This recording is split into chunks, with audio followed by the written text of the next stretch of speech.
en el momento que el Inca se ceñía la mascapaicha. Como ellas ayudaron, por ejemplo, la colla de Tupac Yupanqui a conquistar el señorío de Huarco con una estratagema. En la fiesta del Colla Raimi, la colla entregaba y recibía objetos en reciprocidad y tenía multitud de servidumbres. Luego, María Rosborowski y también Rafael Barón, dos historiadores, han hablado que cuando llegan los españoles, el callejón de Huaylas completo estaba en manos de dos señoras, mujeres, esposas secundarias de Huayna Cápac. La más destacada fue la del Anan Huaylas, con Targuacho, porque ella tenía dominio sobre 6.000 indios y su hija fue entregada por Atahualpa a Francisco Pizarro. Era una vieja costumbre incaica establecer alianzas entregando mujeres de la élite. Entonces se creaban vínculos de parentesco, ¿no? Simbólicamente eran familia. Entonces hace lo mismo con los españoles y entonces la hija de esta cacica con Targuacho estaba como amancebada con Francisco Pizarro y tenía hijos con él. En un momento dado, Manco Inca se levanta y sitia con sus indios la ciudad de Lima. Y con Targuacho tiene que decidir si apoya a Manco Inca, que es su pariente, o apoya a los españoles.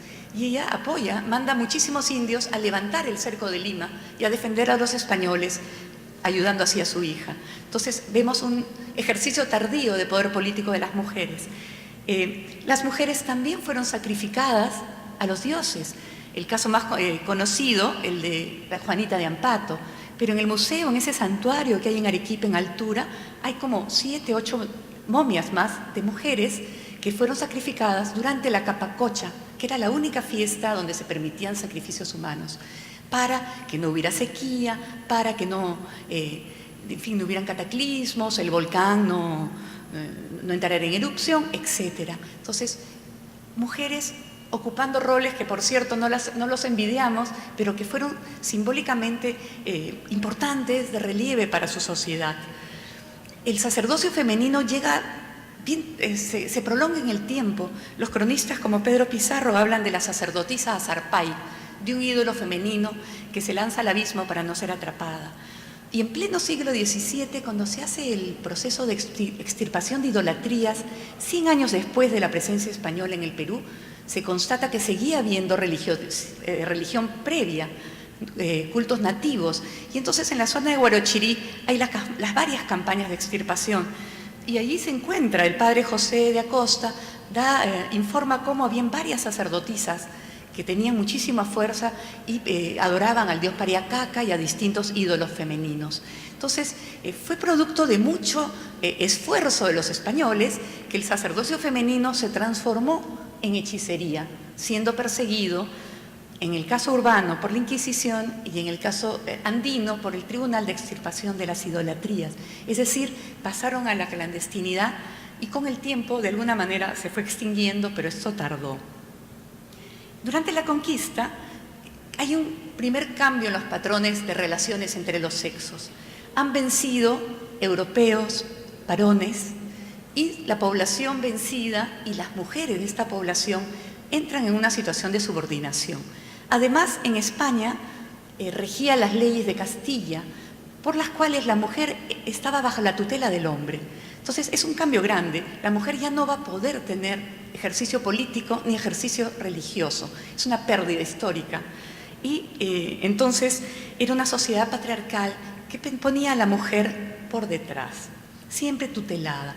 Además, los españoles le daban muchísima importancia al honor, y el honor del hombre se basaba en 3 elementos: la virtud o virginidad femenina, su recato; luego, ser cristianos viejos, y ni moros ni indígenas lo eran; y además, la pureza de sangre, o sea, sangre española pura.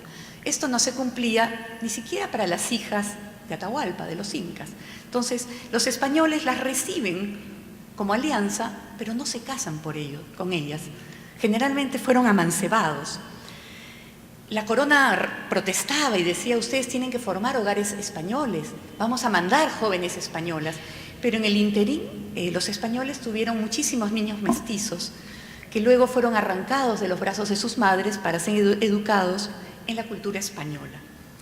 Por ejemplo, las hijas de los incas, la Beatriz Claracoya, hija del inca Zairi Tupac, fue un elemento de guerras en el Cusco. inclusive fue secuestrada por españoles como los Maldonado, fue ultrajada y luego la corona decidió que se case con un descendiente, un familiar de San Ignacio de Loyola, con Martín García de Loyola, quien casualmente había sido quien había atrapado a su tío Túpac Amaru I y lo habían colgado. Muchos de los hijos mestizos que se tienen en esta etapa van a ser educados por las españolas que llegan. También ellas cumplieron un rol social. Como señalaba la embajadora de Marruecos, acá también las mujeres se reprodujeron la cultura española, trajeron el trigo, la vid, los olivos, fueron muy valientes durante las guerras entre los conquistadores y reclamaron los cuerpos de sus maridos y los huérfanos que quedaban de las guerras. Claro, muchas de ellas llegaron de España y veían estos conquistadores viejos, tullidos, y Garcilaso de la Vega pone un pasaje en que una joven mujer mira con desagrado a estos hombres maltrechos por las guerras y dice que no se va a casar de ninguna manera. Y una joven española le dice, mira, no nos hemos de casar con ellos por ser gentiles, sino por heredar los indios que tienen. Según están viejos y cansados, se han de morir presto. Entonces podremos escoger el mozo que quisiéramos en lugar del viejo. Es decir, se estaban estableciendo matrimonios arreglados. Era un acuerdo. En el virreinato, los matrimonios van a ser arreglos. Rara vez van a ser producto del amor. Estas alianzas estratégicas eran más controladas en los sectores de la élite, donde había mucha fortuna de por medio, encomiendas, etc. Había un miedo reverencial al padre y a la madre, y en el caso de que no se sometieran las doncellas, se usaron métodos compulsivos, malos tratos, encierro, palizas, desprestigio, decir que había sido gozada por el marido, por el novio, amenazas de no mantenerla, de depositarle un beaterio, etc.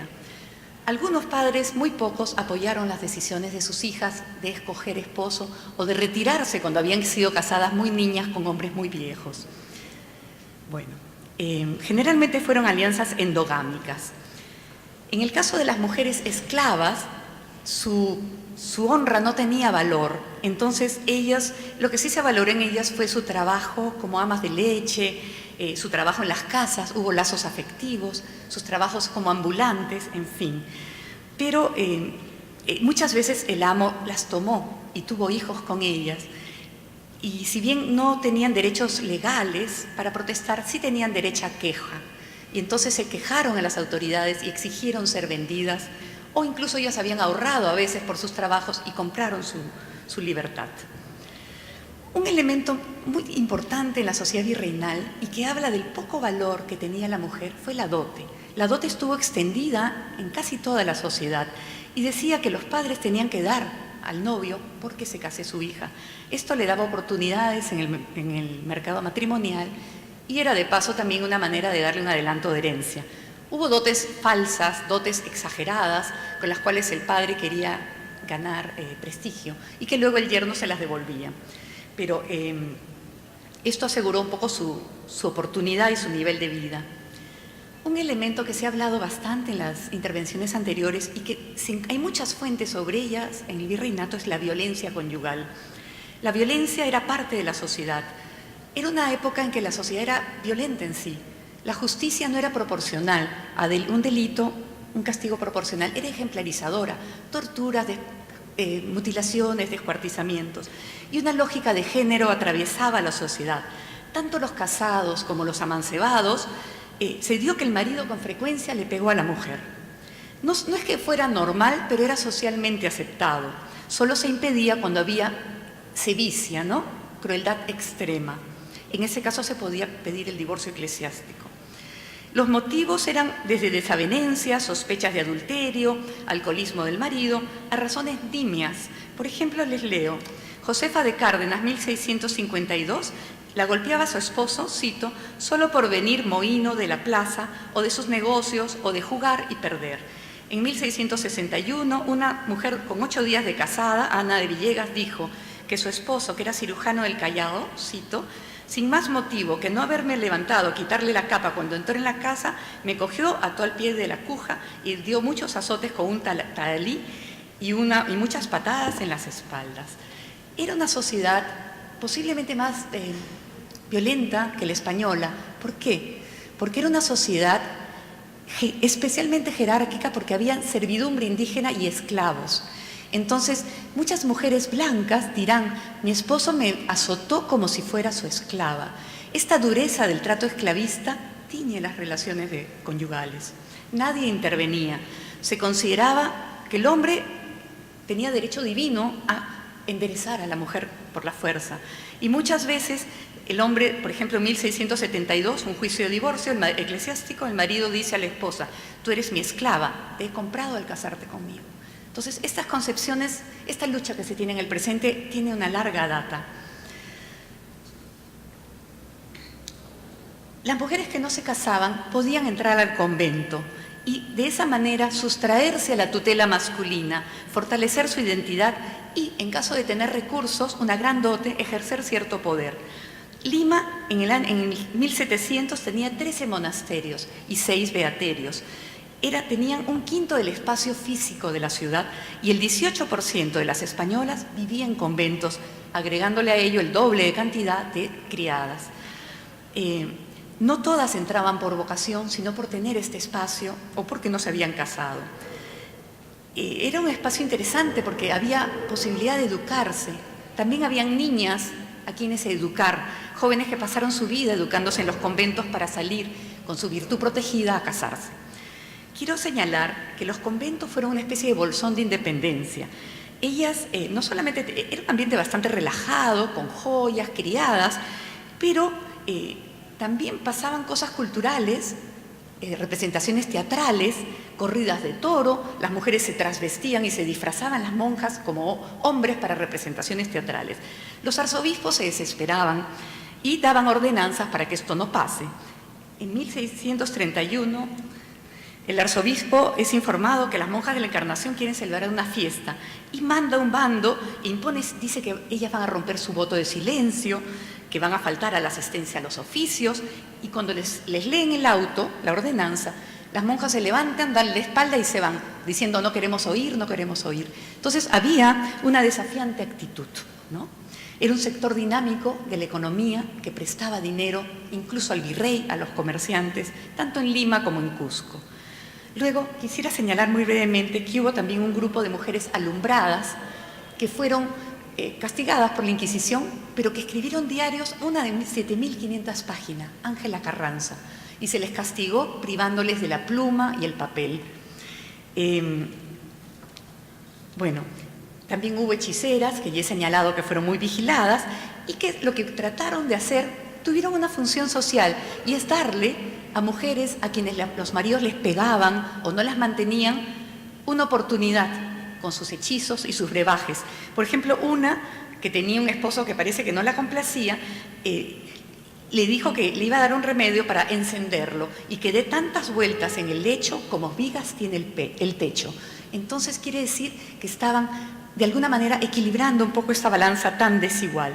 Mujeres participan en la rebelión de Tupac Amaru, no tengo tiempo de explayarme, Micaela Bastidas, la cacica Tomasa Tito Condemaita. Para finalizar, quiero señalar que el momento en que esto cambia es con la Ilustración.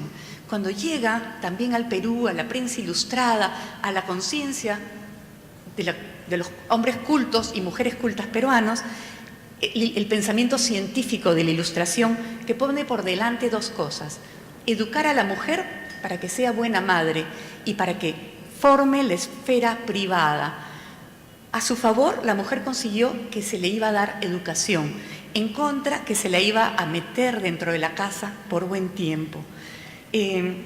Voy a saltar temas de la lucha contra las parteras y las curanderas, porque la ciencia se posicionaba, la lucha contra las tapadas, el desprestigio de las beatas, antes tan queridas y ahora consideradas poco útiles, y finalmente la herramienta, a partir de la segunda mitad del siglo XIX, de la educación femenina, con Francisco de Paula González Vigil, hablando de la educación de la mujer para madre y que se la tiene que retirar de los confesores que las hacían hacer votos de castidad, en fin. Luego la primera generación de mujeres escritoras, Mercedes Cabello, Clorinda Mato de Turner, Teresa González de Fanning, las primeras universitarias a fines de siglo, cómo les costaba dar exámenes por una secundaria que no habían cursado, la ley de 1908 que permitió que las